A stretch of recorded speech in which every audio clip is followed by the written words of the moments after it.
It's a snowy day here in Harriman, Utah.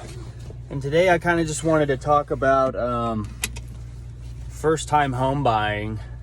I recently had a meeting with my dad, who's my realtor, Andrew Adams, and then Troy, who's my lender.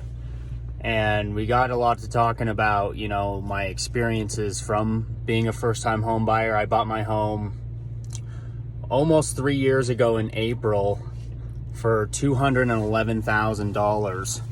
And we had lunch just like a couple weeks ago. And my dad wanted to show me that I had built up, you know, over $100,000 in equity.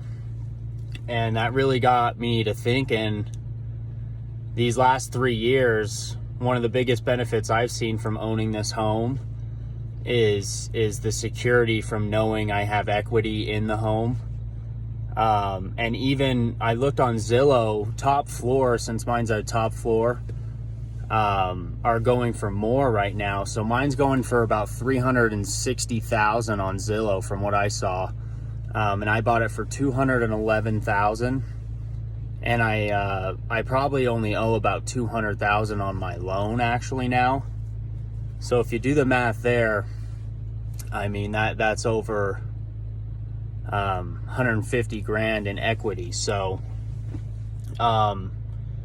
just the last couple years, I mean, my monthly payment on this thing is, you know, $1,300 plus HOA plus utilities. And sometimes it feels kind of like a lot or overwhelming because all my friends have $400 or $500 rent. But if I'm not living with anyone, I have to make $2,000 a month just to survive. So it put a lot of stress on me financially, put a lot of stress on me socially, because I had some roommates that wouldn't pay me rent, and then I would have to cover that portion, or have my parents help me cover that portion. So a lot of the times leaning back on my parents, having them help me out. My dad fortunately was my realtor, so he used his commission to buy me a washer, dryer, bed frames. So I kind of got lucky there, and I didn't have to have a co-signer. So what I did there was, just a few months before I knew I wanted to buy a place, was I started cracking down on the credit, getting things paid off. I did a thing called a secure deposit loan or something like that, where you go to the bank and you give them $1,200 and you say, I need a $1,200 loan. And then they take it out of that bank account every month to pay the monthly payment off. So I started doing that. I got a credit card. I put my phone under my name. So I did all that to build up the credit, and I ended up getting the loan from Troy all by myself. So that was a big sense of accomplishment. And then also knowing, you know, I've kind of been struggling financially for the last 3 years, just because of that huge monthly payment, and because I decided I live with one less roommate than I should be living with. So I have to cover that payment. But some other benefits of just owning that place is I see a lot of people are told they can't have animals or do things in their rental properties, and I can do whatever I want here. So I currently have a dog, and no one can tell me I can't have that dog there, even though it is a condo. You wouldn't realistically want a dog up in there, but it's my choice, it's my decision. Roommates can't tell me what to do. No one can really tell me what to do. And then no shortage of renters. I put up an ad, and in about a day I had 2-3 people wanting to move in, and it was just a matter of picking them by then. So another benefit to first time home buying that I found, because I'm just going off my personal experience, I'm not an expert in anything, is the ability to buy a second property. So like I was talking about earlier, I have $150,000 in equity.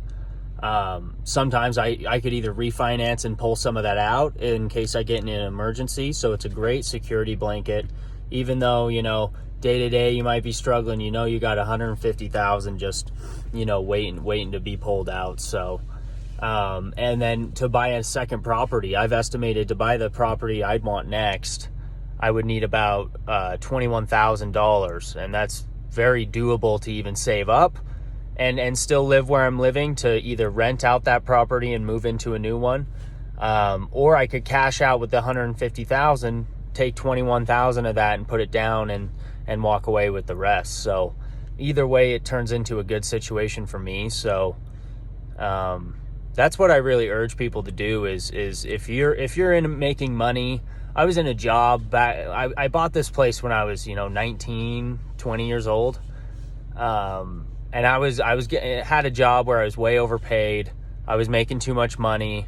I was spending too much money. So my dad, being the smart realtor he is, said I need to buy a property, even though I was a person who had no problem living at home with my parents. I didn't mind it. I could do whatever I wanted. I respected their rules.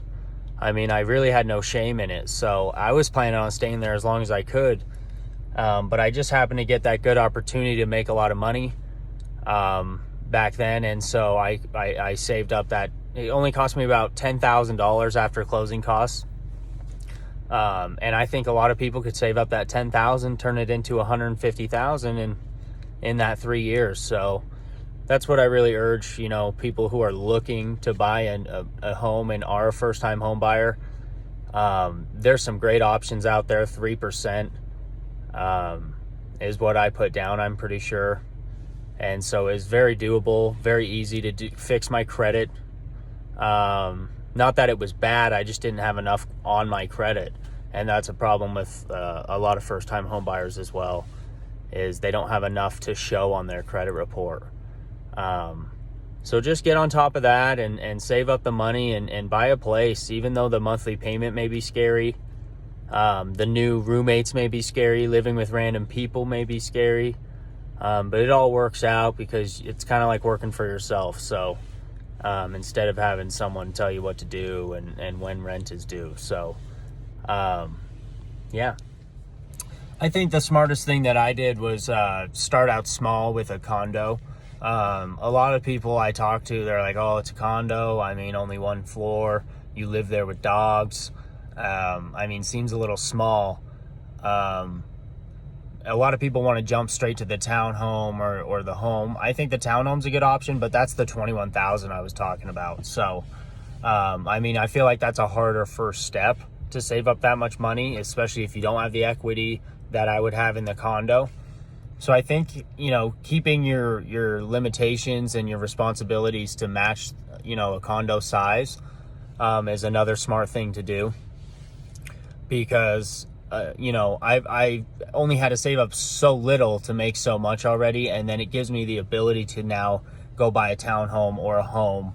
And a home I would have had to save up $30,000, $40,000 before I even could have got a loan on that home. So I urge people to start small as well.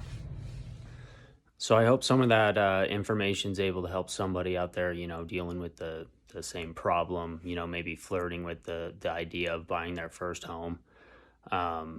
There's too many pros to count. Those are really just the ones that stuck out to me and have really made an impact on my life. So ask Andrew Adams, Troy Warner. Those guys will help you out. Thank you.